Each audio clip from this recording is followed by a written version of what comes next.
Hello student, स्वागत है आप सभी का एक बार फिर से हमारे इस ऑफिशियल यूट्यूब चैनल में जिसका नाम है एसोल सॉल्यूशन। मैं चंदन कुमार हाजिर हूं आप सभी के सामने अपनी एक और नई वीडियो के साथ। सो गाइस, आज की इस नई वीडियो में हम बात करेंगे उन सभी स्टूडेंट्स के लिए जो सेकंड सेमेस्टर के स्टूडेंट्स हैं, उन सभी के पास में बीए प्रोग्राम का कोर्स है और उन सभी का हिस्ट्री का जो एग्जाम है वो एग्जाम 21 अगस्त को होने वाला है। तो आज की नई वीडियो उन सभी स्टूडेंट्स के लिए मोस्ट इंपॉर्टेंट रहने वाली है। आज हम आप सभी के लिए बात करने वाले हैं यूनिट नंबर 5 की। यूनिट नंबर 5 आप सभी के लिए बहुत ज़्यादा इंपॉर्टेंट है, क्योंकि आप सभी देखेंगे हमने आप सभी के लिए इंपॉर्टेंट जितनी भी यूनिट है, जैसे हमने आप सभी के लिए पहली यूनिट, इससे पक्का क्वेश्चन आप सभी के एग्जाम में, दूसरी यूनिट पूरी तरीके से खत्म कर दी। इसमें से हमने थर्ड यूनिट में जो वर्धन है, ये सबसे ज़्यादा आपसे पूछे जाते हैं, तो हमने वर्धन भी कंप्लीट कर लिया।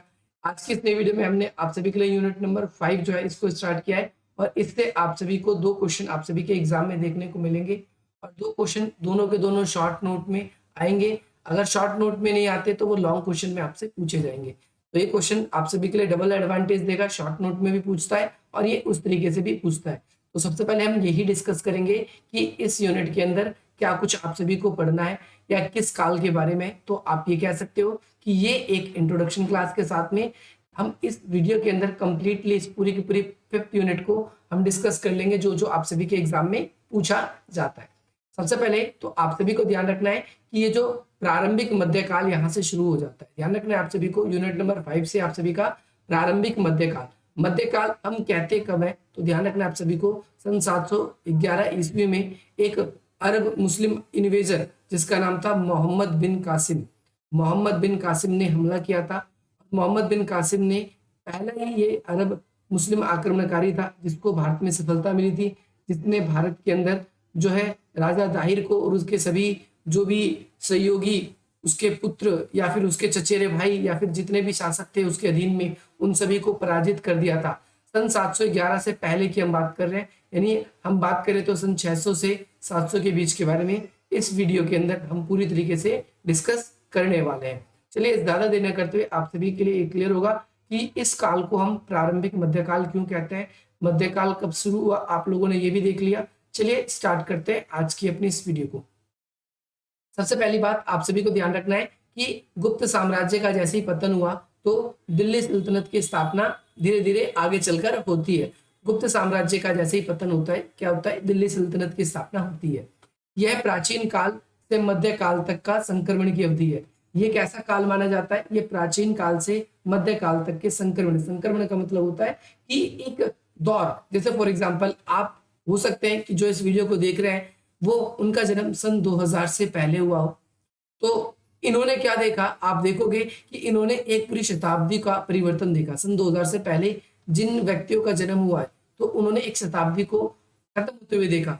या फिर अब आप ये भी समझ सकते हो कि सन 1900 है, सन 1900 से हम आगे देखते हैं, जो भी जाएंगे वो एक पूरा का पूरा जो है शताब्दी खत्म होते हुए उन्होंने देखी है। तो इस तरीके से हम देख सकते हैं कि मध्यकाल जैसे सन 600, प्रारंभिक मध्यकाल 600 से 700, और ये पूर्ण रूप से जो मध्यकाल सन 711 से शुरू हो जाता है, तो ये प्रारंभिक मध्यकाल का, इस काल को हम क्या कहते हैं, प्रारंभिक प्रारंभिक मध्यकाल कहा जाता है। ठीक है, आप सभी को ये ध्यान रखना है।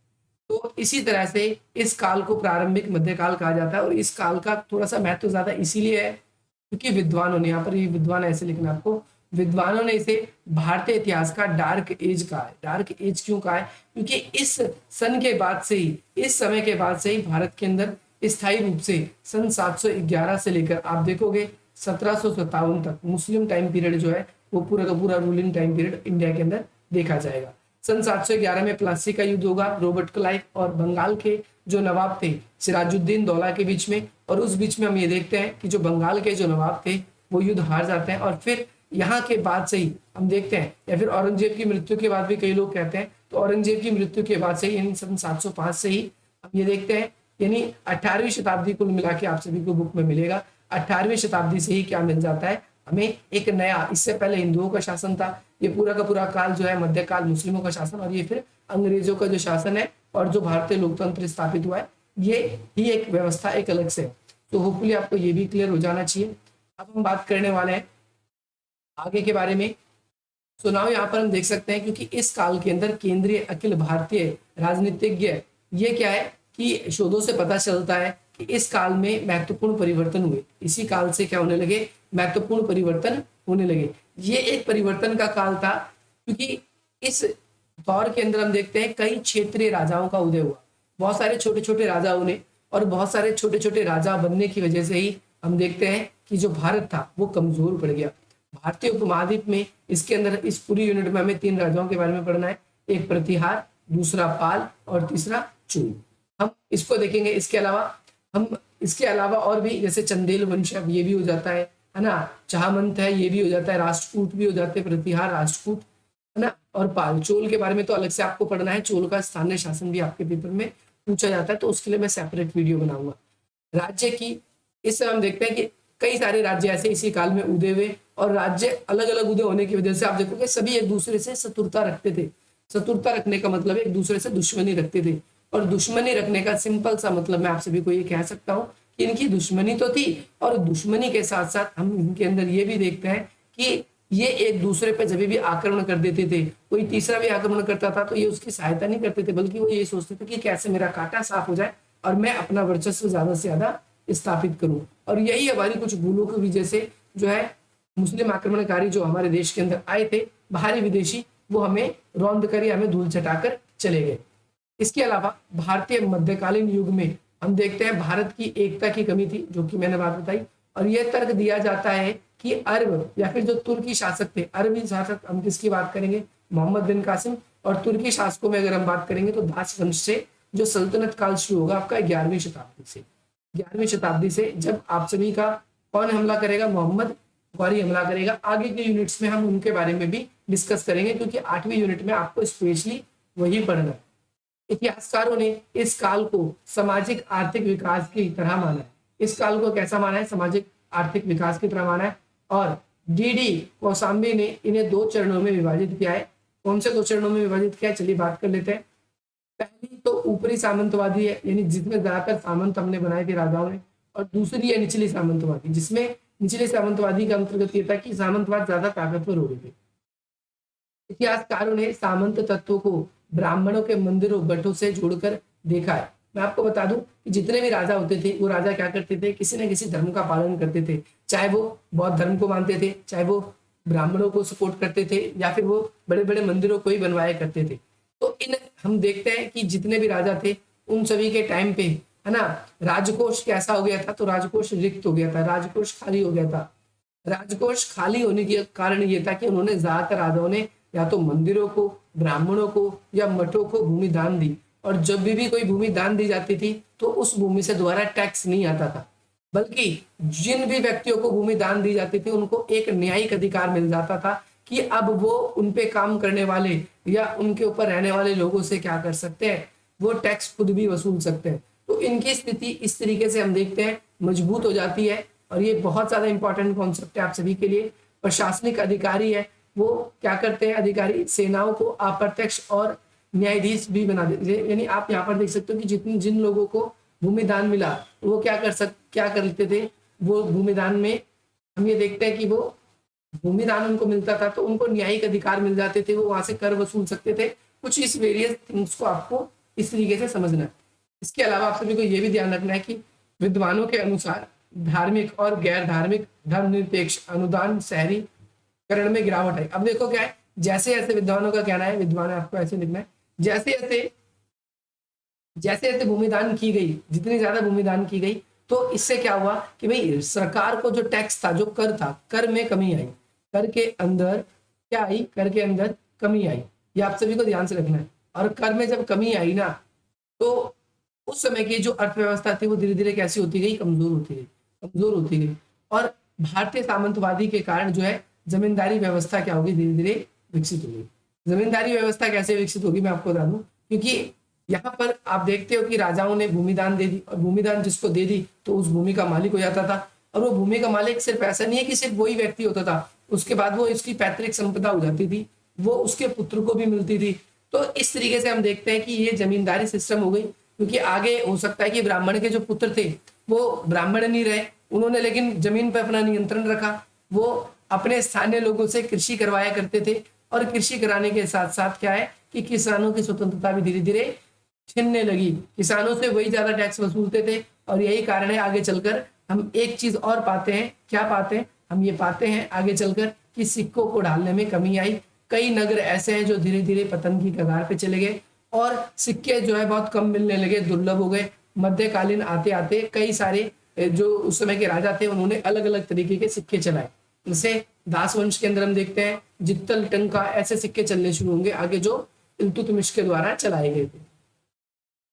इसके अलावा उस समय के हमें जो अभिलेख मिले या साहित्यिक जो भी स्रोत है उन सभी का हम विश्लेषण करते हैं तो हमें एक चीज पता चलती है कि उस समय वीरता को बहुत ज्यादा महत्व दिया जाता था और राजस्व जो है, राजस्व अधिकारी ऐसे व्यक्ति को ही ज्यादातर बनाया जाता था जो अपनी वीरता के लिए प्रसिद्ध था, जिसे हर कोई आसानी से क्या करते थे, समझ लेते थे, उसे अपना एक तरीके से अनुयायी करता समझ लेते थे।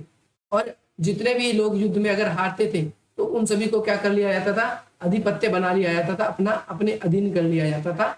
ये भी आप सभी को ध्यान रखना है। शासकों की जो वार्षिक आय थी, वार्षिक आय कैसे कर के द्वारा ही उन्हें प्राप्त होती थी।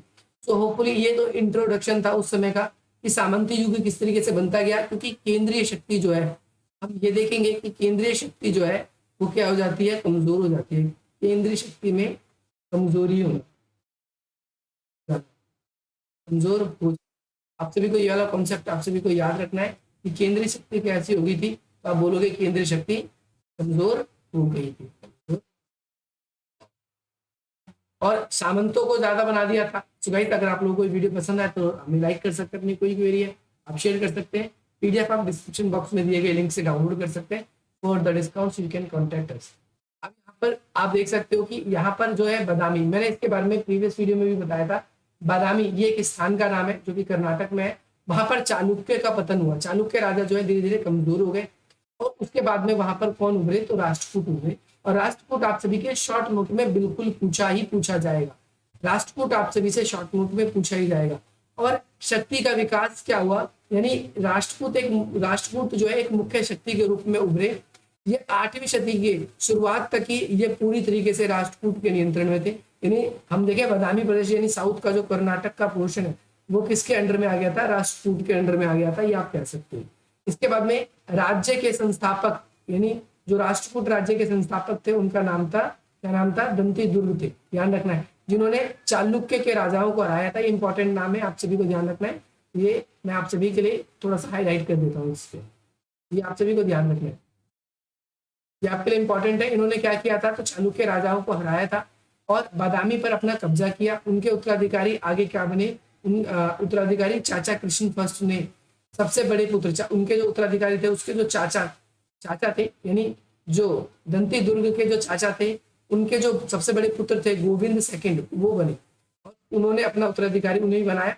और इसके बाद में एक शासक जो कि एक शासक के रूप में असफल रहे, उनके भाई ध्रुव द्वारा उनके भाई ने क्या कर दिया था, हरा दिया था। ध्रुव ने उनको हरा दिया।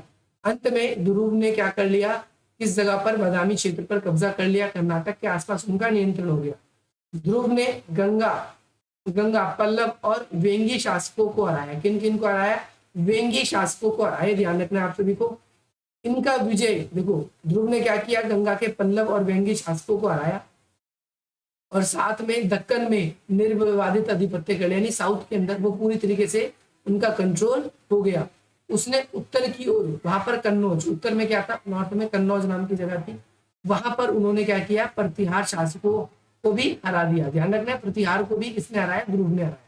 ध्रुव ने ही किसको हराया, प्रतिहार को भी हराया। और पाल शासक के जो धर्मपाल राजा थे उनको भी हराने के लिए पूर्व की ओर बढ़ा, लेकिन कन्नौज में अपना नियंत्रण कायम ना रख सका। अब देखो क्या है कि भाई कन्नौज को तो कब्जा कर लिया इसने, इस तरीके से कब्जा कर लिया और ये चला गया बिहार को जीतने के लिए आगे। बिहार को जीतने के लिए गया, इतने में कन्नौज ने क्या कर दी, अपनी स्वतंत्रता की घोषणा कर दी।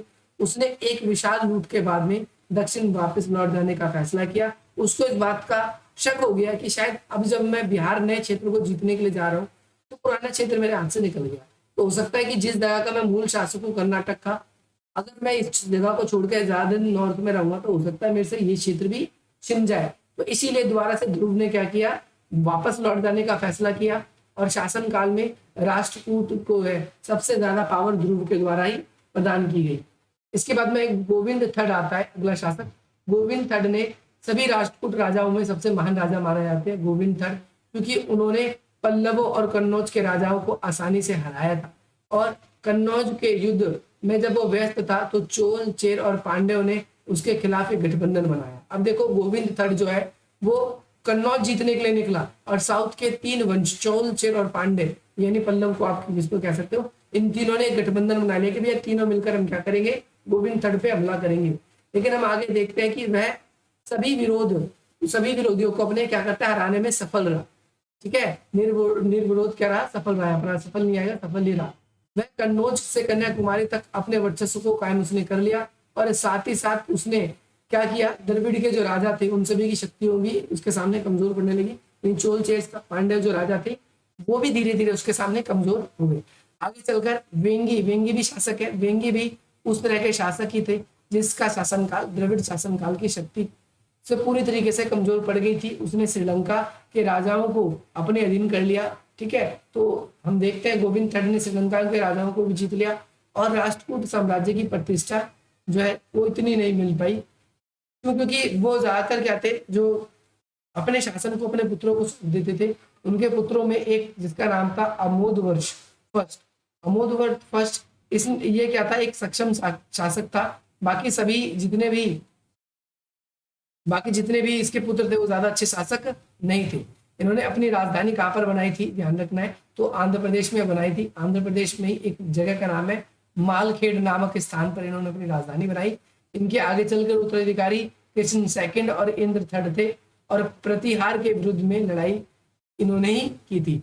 तो आप सभी को ध्यान रखना है। इसके बाद में हर क्वेश्चन के अंदर आप सभी को निष्कर्ष जरूर लिखना है और निष्कर्ष के अंदर आप लिखोगे कि लगभग 553 से 973 तक दक्कन में आरोहण अवधि यानी दक्कन की इस अवधि तक कौन थे, जो यही प्रतिहारी जो थे, जिसने प्रतिहार, पाल और दक्षिण के द्रविड़ शासकों को पराजित किया।